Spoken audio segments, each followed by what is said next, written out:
Good evening, I'm Dennis Ward. Welcome to APTN National News Weekend. We begin tonight in Winnipeg, where an unmarked cemetery has been discovered near what used to be an orphanage and home for unwed mothers in the early 20th century.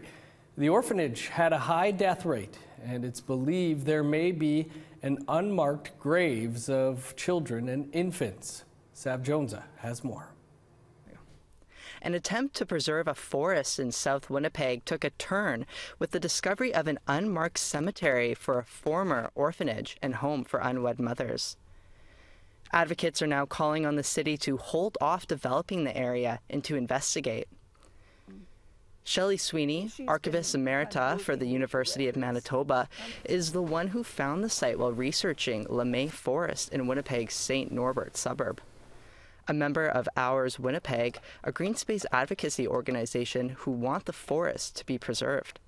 I just think it's an important part of our history, and that now that we know about it, maybe if you didn't know about it, that would be one thing, but now that we know about it, I think the moral and ethical thing to do is to consult with the communities and say, how should we handle this? The Catholic orphanage called Asile Rocheau was run by the Sisters of Miséricorde from 1904 to 1948. According to surviving records at the St. Boniface Historical Society, around 7,000 children passed through the institution. The ethnicity of around 2,700 children was recorded. 225 were Métis, 6 were First Nations, and 1 was Inuit. The death rate of children at Asile Rocheau was high, especially in the early years of its operation. In 1909, out of 314 children that were accepted into the asile, 188 died. So that's a death rate of 599 to 1,000 live births. When I found another statistic from 1910, the standard across Canada was 262. So substantially lower than the death rate at the asile. Records from the St. Boniface Historical Society suggest that somewhere between over 1,200 and 2,000 children died there during its operation. The exact location of the cemetery is unknown, but Sweeney thinks a bare spot within the mature forest might be it.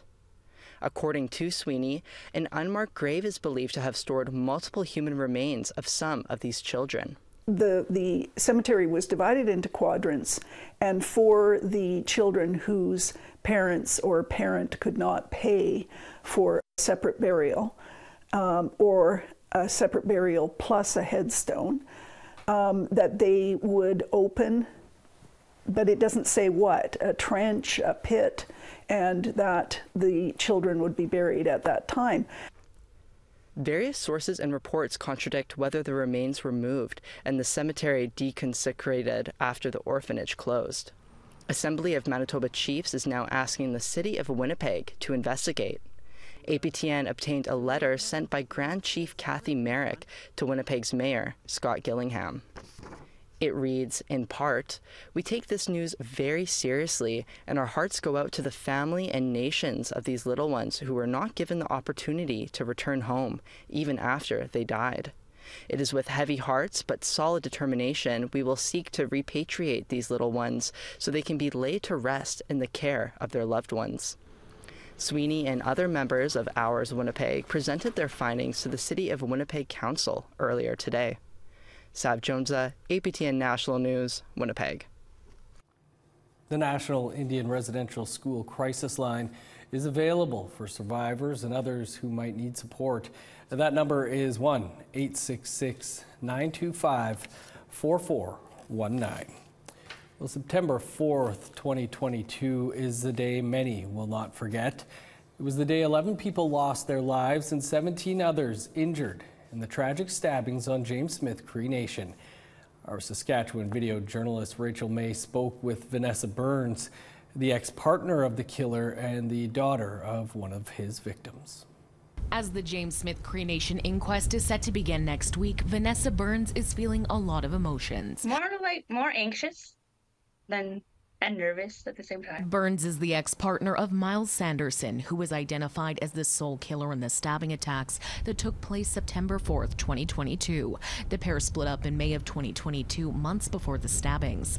Burns is in a unique situation. She lost her father, Earl Burns, during the tragedy. She says that tragedy hit her family hard. It's like a void kind of thing. So, but we've accepted it and we're just ready to move on. And I know his siblings and my grandfather are really hurt, and yeah, I pray for them too, that they move on and find strength in this. Burns says that her healing journey took some time to get started. I first reached out in December of 2022, to that therapist that was given to us. I think mental health was offered to us, so I reached out. Burns has been receiving mental health supports. She says it's been helping. When it comes to the inquest, Burns hopes that this helps everyone on their healing journey. There's a lot of people that want their questions answered, and I hope that they get closure and they can start their healing as well. The James Smith Cree Nation inquest starts on January 15th at 10 a.m. in Melfort at the Kerry Vickers Centre. Rachel May, APTN National News, Saskatoon. 2 years after a fire claimed the lives of 3 children on a First Nation in northern Manitoba, the parents of the victims are suing their leadership for providing unsafe housing. Tamara Pimentel has those details. A February 2022 fire on the Cross Lake First Nation claimed the lives of 3 children. 2 years later, their parents, Melody and Patrick North, filed a lawsuit against the nation, seeking more than $300,000 in damages. The claim states 17-year-old Kobe, 13-year-old Jade, and 2-year-old Reed burned to death in a blaze that happened while the family was asleep. The claim says due to a housing shortage, the First Nation provided the family with a temporary COVID-19 structure to live in. It failed to meet fire code. The family woke up to smoke, with the fire blocking the only door. You're living in third world conditions here. Martin Pollock is the lawyer representing Melody and Patrick. They've suffered tremendous trauma, and they're going to require appropriate redress and counseling. The devastation of loss is so wide.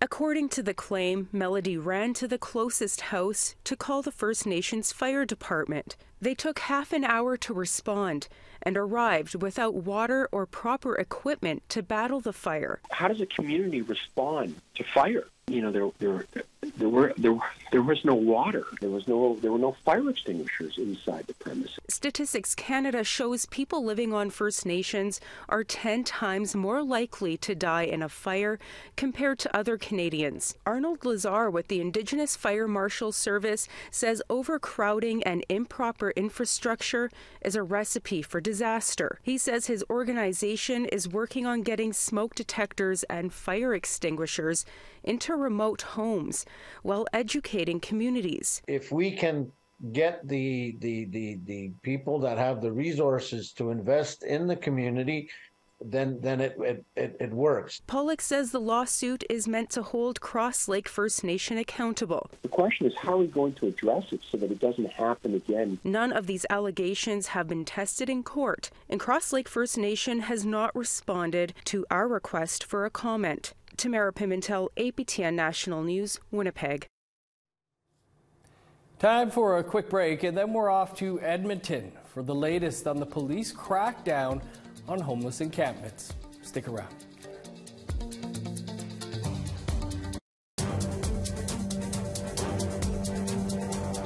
Welcome back. The family of Norine Tate, a First Nations woman who died after she was assaulted in her home community in northern Manitoba, spoke out at a press conference in Winnipeg this past week. They were reacting to news that a manslaughter charge against an accused was stayed. Sav Jonesa has that story.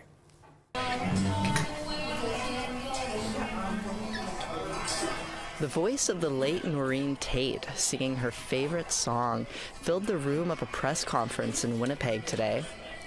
Tate died in hospital 2 days after an assault in Opaponapiwin, Cree Nation, north of Winnipeg, left her with life-threatening injuries back in February 2023. At the press conference, her family shared news that the manslaughter charge against Philip Soye for her death has been stayed. This has reopened the wounds of our loss and has left us in a state of shock and disbelief. Her sister, Arla Tate Linklater, says the family was told in late November that the charge was stayed because there wasn't enough evidence. 10 years ago. She calls on the public to share any information they may have on the events leading up to her sister's death. We believe that there are individuals who possess crucial information that could help shed light on this heinous crime, and we urge them to come forward and assist law enforcement in the pursuit of truth and justice. AMC Grand Chief Kathy Merrick was there to support the family. She says that cases like this often can't move forward due to a lack of participation from people involved. So to me, that's a conspiracy of silence in our First Nation communities when people do not come forth. And they have every right and they have a responsibility to come forth with something that they are very much aware of. Arla Tate Linklater is critical of the RCMP investigation and says officers should have followed Tate while she was airlifted from OPCN to Winnipeg.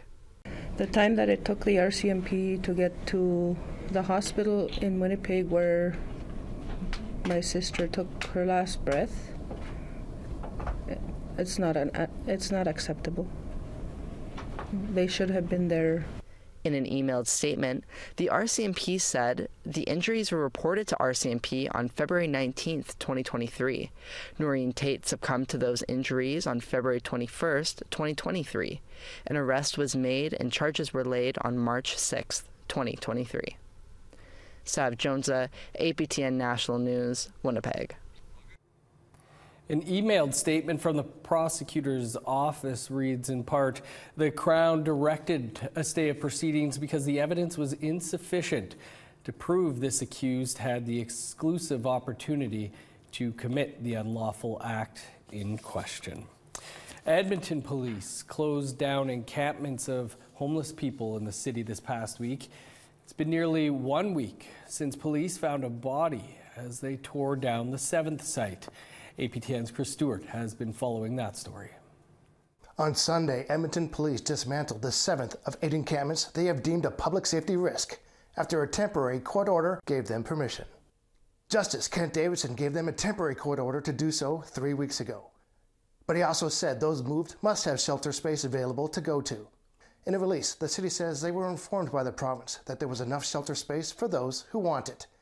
The city says 20 structures and 15 people were removed. At this site, near 94th Street and 106th Avenue, the city statement said a body was discovered in a tent before police arrived. But police say the death doesn't appear criminal. There was also a propane tank explosion with no injuries reported.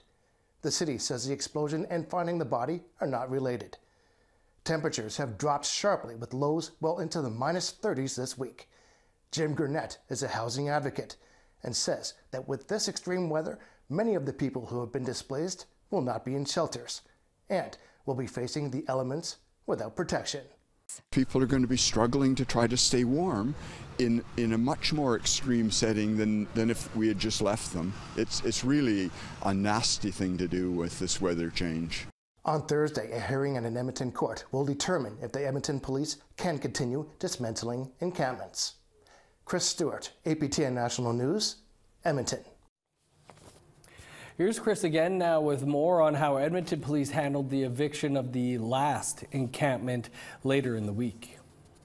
It was not a peaceful takedown of this camp near downtown Edmonton. In a statement, Edmonton police say demonstrators, including 1 man and 2 women, were arrested for obstruction. One of those women was freelance Indigenous journalist Brandy Morin. She is due in court on February 1st. According to the police statement, the man involved is facing an additional charge from an incident the previous day, where both he and an officer were slightly hurt. This morning, there was nothing left of the encampment besides a few items scattered around and a roll of police tape on the ground. The Coalition for Justice and Human Rights is suing the city, saying that removal of encampments puts vulnerable people in danger and violates their rights. A decision on if Edmonton police can continue to take down camps will be made soon. Chris Stewart, APTN National News, Edmonton. It's a new year, and one First Nations-owned organization is looking at a new way to tackle the Onreserve housing crisis. Ontario-based Kiwewin Capital is looking to private markets rather than government to address the crisis. Fraser Needham has more. Onreserve housing projects like this one in northern Saskatchewan have largely relied on government funding in the past. But Kiwewin Capital CEO Tracy Smith says it's time to look to private markets for these funds. I really don't think necessarily the answer always has to go to government. Yes, the government is legally responsible, and we should definitely in tandem hold them responsible for that accountability of our treaties. But at the same time, a lot of organizations are looking for government guarantees, and they're looking for government to set aside more money. And, governments only have so much money per year, right? The Canada Mortgage and Housing Corporation is a partner with Kiwewin. The plan is to fund the building of about 500 homes in First Nations communities in Saskatchewan and Manitoba over the life cycle of the pilot project. Smith says First Nations are good banking customers, and the myth needs to be dispelled that they don't pay back their loans. There's this perceived notion that Indigenous people don't pay back their loans, and there's no proof of that. If anything, there's more than enough proof that Indigenous people pay back loans better than Canadian mainstream do. And you'll probably get any financial institution, saying the exact same thing. Fraser Needham, APTN National News, Ottawa. Still to come, the host city of the 2026 Arctic Winter Games has been named. That story and more after the break.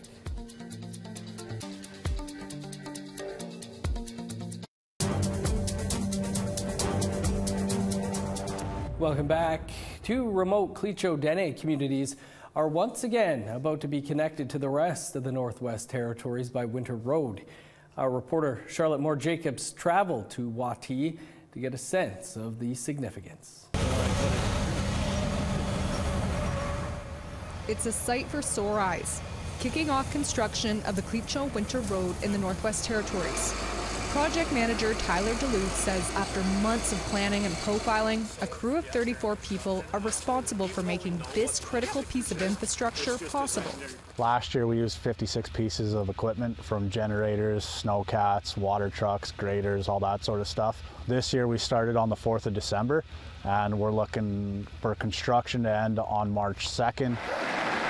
In November 2021, the Clecho community of Wati did away with their winter road operations and opened an all-season road, ultimately lowering the cost of living and boosting economic development. But the landscape doesn't allow a permanent road beyond Wati. Instead, for 6 to 8 weeks, the 275-person community of Gamati can travel nearly 151 kilometers by winter road. And for 4 to 6 weeks, the 140-person community of Wekwati can drive the 243-kilometer winter road. It's not for the faint of heart either. Big weather can roll in quickly. There's a couple of trouble spots there on the Gamity portion. North Hislop Lake has an overflow whenever the temperatures kind of kick up. So generally there's a snowcat station there, and we deal with that as it comes, just to keep the road open. But when there's a really bad snowstorm, it can take up to 48 hours to clear the whole road. SAO for Wekwati, Fred Barron, says the community is patiently waiting to receive items such as all the fuel for the year, dry goods, lumber, and a grader. I've got a duplex for the community government supposed to be coming in. We've now waited 2 years because the ice hasn't been thick enough to bring it in. I believe there's one other house that's supposed to be coming in, our trailer that's supposed to come into. Building supplies will also be shipped by road to Wekwati for a new grocery store, expected to hold more bulk items and lower food costs. For whatever reason, the Wekwati Road never starts until the middle of February. So then you've got a month to build the road. Now you're in March, and April's coming along pretty fast, and the warm weather's already here. So this year we're starting, hopefully, within the next few days. You know, this year we've got an ice profiler where we've never had one before, so we can see how thick our ice is. residents can expect to hit the highway to Gamity in February and Wekwati by March. Charlotte Moore-Jacobs, APTN National News, Wati. Thanks, Charlotte, for that story. Still in the north, it's official. After the COVID pandemic derailed the 2020 Whitehorse Arctic Winter Games, the capital city has been confirmed as the hosting city for the 2026 Arctic Winter Games. Our reporter Sarah Connors tells us what that means for organizers and athletes alike.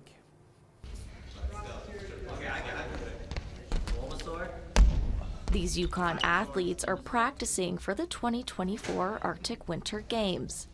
In just a few months, they'll travel to Matsu, Alaska to compete in the Arctic Sports Division. But 2 years from now, the Games will be much closer to home. On Monday, officials announced Whitehorse as the host city for the 2026 Games. We're so excited. I'm relieved that that formal step is complete and now we can get rolling. The biennial event promotes friendly competition while also celebrating northern regions around the world. The Games were scheduled to take place in Whitehorse in March of 2020, the very same month COVID-19 began to spread across the country. It is out of an abundance of caution today that as Chief Medical Officer of Health for Yukon, responsible for the public health in the Yukon, that I have recommended the cancellation of the 2020 Arctic Winter Games that were scheduled to be held here in Whitehorse beginning next week. We spent years planning, hundreds of volunteers. We had 3,000 volunteers ready to go for the actual Games time week. And to have it canceled that way because of a pandemic was really emotional. The goal now is planning, and lots of it. Organizers will have just 2 years, less than the usual amount of time, but they're not deterred. We also have all of those plans from 2020 that we're going to be able to spread out and figure out what we can leverage, what we can still use. And so for those reasons alone, I think that we're already one step ahead. And we got to teach you guys failure. It's not failure. It's a lesson. For athletes in the Yukon, it's a chance to showcase talent in their own backyard. It's just a lot of camaraderie, good spirit, everyone's cheering for each other, so it'd be nice for a lot of people that live in Whitehorse or just in our territory in general to be able to come and actually witness that, and hopefully we get a lot of eyes on the competition at that time. Actually, yeah, that's pretty cool. If I'm not competing then I can still watch it really easy. The Games are scheduled to take place in March 2026. A launch event is underway for community members to get involved with planning. Sarah Connors, APTN National News, Whitehorse. Congrats to the city of Whitehorse. It was an emotional loss at the time, and I'm sure a great success coming in 2026. That is all the time we have for your APTN National News for this weekend. You can always find much more over on our website, aptnnews.ca. I'm Dennis Ward. Marcy Miigwech, thanks for being with us. Enjoy the rest of your weekend.